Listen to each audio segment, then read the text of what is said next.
Nakakita ka na ba ng salabay? O mas kilala nga natin bilang si jelly o jellyfish. Maaring pamilyar na nga sa inyo ang itsura nito. Subalit, kung kayo ay naninirahan malapit sa dalampasigan, ay malamang na nakakita ka na nga nito sa personal o ng malapitan. Subalit batin mo ba na maging ang nilalang na ito ay may bertud o mutyaring daladala? Hello, what's up? Your best here. Halika at alamin kung papaano nga ba makukuha ang mutya ng salabay at kung saan-saan mo nga ba ito mapakikinabangan. Kaya naman kung mahilig ka nga sa mga usaping kagaya nito na mga bertud at mutya buhat sa kalikasan, ang videong ito ay para sa iyo. Pero bago tayo magpatuloy, kung bago ka pa lamang sa ating channel, ay huwag mong kalimutan na pindutin ang subscribe button at ang notification bell upang lagi kang updated sa aking mga bagong uploads. Ang salabay, jellyfish o sea jellies ay isang uri ng palutang-lutang na marine animal na animoy hugis payong at mayroong mga tentacles at mga sting cells na nakadikit rito. Mahinahon silang gumagalaw at nagpupulsate upang maglakbay sa katubigan. Kadalasan ay transparent o makulay ang mga salabay. At ang mga stinging cells nito ay kanilang ginagamit upang panlaban sa mga predator o mga mas malalaki pang hayop sa tubig. At ang mga tentacles rin na ito ay makaaapekto sa ating mga tao. Napakakati at makirot ang dulot nito sa ating mga balat. Minsan ay mild o seryosong latay at maaari ngang ikamatay. At dahil maramihan nga kung maglakbay ang mga jellyfish, kung kaya libu-libong mga divers o swimmers sa buong mundo ang napipinsala ng mga jellyfish na ito taon-taon. Alam mo rin ba na makakain ang mga jellyfish? At sa ilang Asian country nga ay itinuturing pa nga itong isang delicacy. Inaalis nila ang tubig nito at pinatutuyo. Ang jellyfish ay mayaman sa protina, isang sustainable na superfood, subalit mababa naman sa energy content. Ang kakaibang nilalang din na ito ay nagliliwanag sa kailaliman. Isa sila sa mga ginagamit sa mga laboratorio para sa kanilang mga bioluminescence na mga research. At maliban nga sa mga nabanggit nating gamit at tulong ng jellyfish sa ating mga tao, ito man ay may tinataglay rin na bertud at mutya. Subalit hindi sa anyo ng isang bato. Ang jellyfish ay normal na transparent o silag. Subalit kung magkataon na makakita ka ng hindi sinasadya ng piraso nito na kahit nga ilagay mo sa iyong palad o sa damit, ay makikita mo pa rin ang mga bagay na nasa likod nito, na ang ibig sabihin ay lampasan ng iyong paningin gamit ang salabay na ito. Kung palarin ka na magtaglay nito ay maaari mo nga itong patuyuin at saka ilagay sa pulang tela. Maaari mo itong magamit bilang pampaswerte sa sugalan, tagabulag at pampaswerte sa negosyo. Isang napaka-unique at rare na matagpuan. Subalit kung ito ay pagkakaloob sa iyo ng kalikasan, ay iyo itong ingatan. Mayroon ka bang kakilala na nagtataglay ng bertud na ito? Sana ay may bago kang natutunan sa videong ito. Subsub ka ba sa trabaho? At lahat ay handa mong gawin para sa pag-asenso? Hello, what's up? Your best here. Sa video na ito ay pag-usapan natin ang ilang mga uri ng mutya na maaring maghatid sa iyo ng kakaibang swerte, lalo na sa larangan ng sugal o sabong man. Dahil sa hirap ng buhay ngayon sa Pilipinas, kaya naman ang karamihan sa mga Pilipino ay nahuhumaling na sa mga easy money o madaling pera gaya na lamang ng mga sugal o sabong. Ang videong ito na aking itatampok ngayon ay hindi upang magudyok na tayo ay magsugal at iasa na lamang ang ating kapalaran dito. Subalit sa kabilang banda, para naman sa mga taong mahilig sa ganitong bagay, lagi ba kayong nasa sugalan? Subalit mas marami ang mga pagkakataon na umuwi kayong luhaan o talunan. Baka oras na para ang mga mutyang ito o pampaswerte ay inyo namang subukan. Narito ang 7 uri ng mutya ng kalikasan na kung mapapasa iyo ay tiyak na kakaliwan ka ng swerte sa sugalan. Number 7. Mutya ng kabuti. Ang halamang ito na kadalasang tumutubo sa mga nabubulok na halaman o di kaya ay sa lupa. Ang kabuti na madalas din nating isinasangkap sa mga lutuin ay nagtataglay din daw ng mutya. Isang bato na may anyong parang kabuti ay pinaniniwalaang hindi lamang daw magaan sa kabuhayan kundi maging sa mga sugal. Number 6. Mutya ng alige. Ang salitang alige o tumutukoy sa itlog ng alimango o crab coral sa Ingles ay pinaniniwalaang maging ito man ay may angking bato na swerte pagdating sa mga sugal o sabong. Number 5. Mutya ng langgam. Kung sakaling napanood mo na ang aking nakaraang video tungkol sa mutya ng langgam, ay alam kong batid mo na ang mutyang ito ay labis na pinagpala sa mga hatid nitong swerte at bisa. Kaya naman, maging ito man ay epektibo rin para sa mga sugal o sabong. Number 4. Mutya ng batong lutang sa tubig. Tama, lutang sa tubig ang batong ito. Kakaibang bato na bukod tanging lumulutang sa tubig. Maging ang inyong lingkod ay nakakita na ng batong ito. At para sa akin ay lumulutang ang batong ito sapagkat mayroon itong mga maliliit na espasyo na maaring naglalaman ng oxygen o hangin na nagpapagaang at nagpapalutang dito. Subalit gayon paman ay bibihira pa rin na makakita ng batong ito. At maging ito man ay swerte din daw sa mga sugal o sabong. Number 3. Mutya ng baong may iisang mata. Madalas nang naibibida ang agimat na ito na kadalasang ginagawang kwintas o medalyon at maaring nagtataglay raw ng anting-anting na tagabulag. Lalo pa nga kung sasangkapan ito ng iba pang dasal, orasyon at mutya ng kalikasan. Subalit mainam din ito sa mga sugal at sabong. Kung sakaling magkakaroon ka raw ng piraso ng niyog na ito, ay kumuha ka ng maliit na bahagi ng laman nito, patuyuin upang ito ay hindi langgamin. Ibalot sa pulang tela at ilagay sa wallet o sa bulsa kung ikaw ay magsasabong at tiyak na nalalapit sa iyo ang pagkapanalo. Number 2. Bato sa itlog ng manok. May pagkakataon ba na aksidenteng nakakita ka ng bato mula sa lulutuin mong itlog? Kunin raw ito at ihalo sa tubig o sa alkohol at maghugas ng inyong kamay bago lumaban sa sugal gamit ang pinagbabara nito at tiyak raw ang inyong pagkapanalo.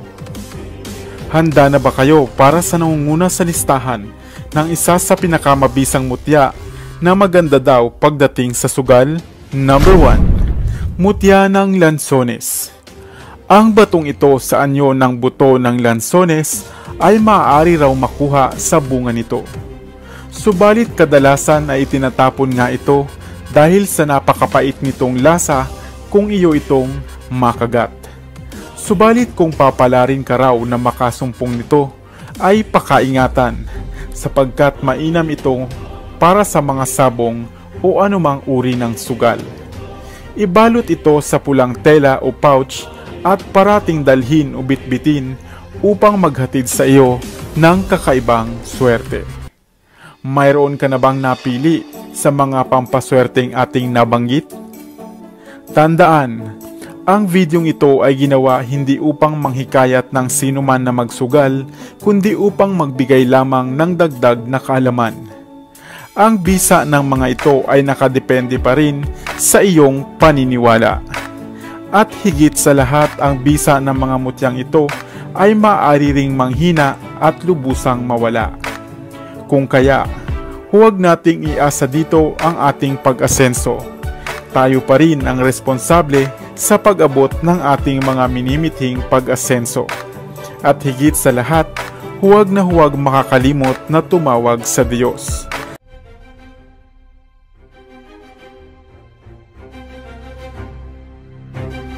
Nakakita ka na ba ng isang butike na mayroong sanga-sangang buntot o buntot na dalawa? Marahil kung ikaw ay naninirahan nga sa probinsya, ay oo, nakakita ka na. Batid mo ba na isa ang buntot ng butike sa pinakamahusay na lucky charm o pampaswerte? Lalo na nga kung ang buntot nito ay sumasanga. Hello, what's up? Your best here. Sa videong ito ay alamin natin kung papaano nga ba ginagawang pampaswerte ang buntot ng butike. At kung ano-ano pa nga ba ang dapat mong malaman hinggil sa buntot nito. Ang butike o Hemidactylus frenatus o house gecko ay isang uri ng nocturnal na hayop na ang ibig sabihin ay madalas mo nga lamang silang makikita sa gabi. Subalit kapag minsan ay meron naman ito sa umaga. Ang mga butike ay kadalasang makikitang nakadikit na gumagapang sa kisame, sa dingding na malapit nga sa ilaw, sapagkat sila ay nag-aabang ng mga lumilipad na insekto upang maging pagkain. Kaya nga tinatawag din silang house sweeper, dahil sila nga ang umuubos sa mga insekto tulad ng langaw, ipis, lamok o gagamba, at ginagawa nga nila itong hapunan. Ang mga butike ay kadalasang humahaba ng hanggang 15 cm at maaari ngang mabuhay ng hanggang 5 taon lamang. Hindi rin sila nangangagat o makamandag, kaya ligtas ang pagkakaroon ng butiki sa inyong bahay. Humuhuni rin ang mga butiki na senyalis nga ng kanilang excitement sa panghuhuli ng insekto. At ang tunog o huni ng mga butiki sa bansang Bangladesh ay nangangahulugan pala ng yes o pagsang-ayon. Nais mo bang malaman kung ano-ano nga ba ang mga tawag nila sa butiki sa ibang lugar? Ang butiki sa Thailand ay tinatawag na jingjuk. Sa ilang bahagi naman sa India ay tiktikay. Viti naman sa Nepal at dito sa atin sa Katagalugan ay butiki. Tiki sa Visaya at alutiit naman sa mga Ilocano. Subalit sadyang kakaiba at natatangi ang hayop na butiki. Dahil ito nga ay pinaniniwalaang nagdadala nga ng labis na swerte. Ang paniniwalang ito ay nagsimula pa nga sa bansang Ehipto at para sa kanila, ang mga butiki ay simbolo ng kasaganaan, pagkakaibigan at maraming pera. Kung kaya naman maging dito sa atin sa Pilipinas, ito rin ay kinagis na ng paniniwala. Sa oras daw na pumatak o malaglagan ka ng butiki sa kanang balikat, ikaw ay makararanas ng sunod-sunod na swerte o mga blessings. Subalit kung ang kaliwang balikat mo naman ang bagsakan nito, ay kamalasan ang iyong daranasin. Ang huni rin ng butiki ay isang senyalis raw ng swerte o signal upang ikaw ay humayo na at ikaw raw ay suswertihin. At mayroon pa ngang isang kilalang paniniwala na ang isang butiki na mayroong sanga-sangang buntot, ito man ay isa o dalawa o tatlo, ay labis na napakaswerte. Madaling maputol ang buntot ng butiki at isa nga ito sa kanilang depensa upang takasan ang mga kalaban. Subalit may kakayahan din sila na mapatubo ulit ito, ang kanilang mga buntot. At minsan kahit na nga masugatan lamang ito, ay agad itong susuloy at tutubo, at kung minsan pa nga ay sanga-sanga ito. At kung mayroon ka raw makita na gaya nito, ay mainam na kunin mo ito, hulihin ng maingat ang butiki at kunin ang buntot nito. Pagkatapos mong makuha ang buntot nito, ay muli mo itong pakawalan. Ilagay ang buntot sa ilalim ng araw hanggang sa ito ay matuyo o kaya naman ay ilagay sa asin. Matapos ay ilagay mo ito sa isang bote ng alkohol o langis, buhat sa niyog na may isa o dalawang mata lamang, sapagkat ito ay isa ring pampaswerte. Maaari mo itong magamit na pampaswerte sa iyong negosyo. Ilagay lamang sa lagayan ng pera o kaha at ikaw ay dadagsain na ng mga customers. Kung ikaw naman ay mahilig sa sugal, itong gawing pampaswerte bago ka magtungo sa sugalan. Sa oras na marinig mo nga raw ang huni ng butiki, ito ay senyales o go signal na upang tumaya ka na nga sa loto o anumang sugal dahil ikaw ay magiging maswerte. Wala mang sayantipikong patunay ang paniniwalang ito, ngunit marami ang magpapatunay at nakaranas na nga ng swerte nitong taglay. Subalit isang paalala lamang buhat sa inyong lingkod na maging maingat sa paghuli ng butiking ito dahil ito ay maaaring nagtataglay ng mga bakterya gaya ng salmonella. Ugaliing maghugas ng kamay pagkatapos silang hawakan upang makaiwas sa mga karamdaman. At ang swerte nitong dala ay samahan pa nga natin ng sipag, tiyaga at dasal at tiyak na lubos-lubos ang darating na pagpapala. Sana ay may bago kang natutunan sa videong ito. Iwan ka naman ng comment sa comment section sa ibaba. I-like at i-share mo na rin para naman sa kaalaman ng iba. Dito na sa Best TV, tayo ay matuto, utak mapuno ng bagong kaalaman. Dito na sa Best TV, tayo ay lumibot, lihim na mundo ay ating matuklasan. Dito yan sa Best TV, dito yan sa Best TV, dito yan sa Best TV, sapagkat ang mga laki may alam. Dito yan sa Best TV. Tara bes, sabay-sabay tayo na matuto, pagkat dito sa mundo lamang ang siyang marunong. Ating utak salina ng panibagong dunong, mga bagay na sa buhay ay makakatulong.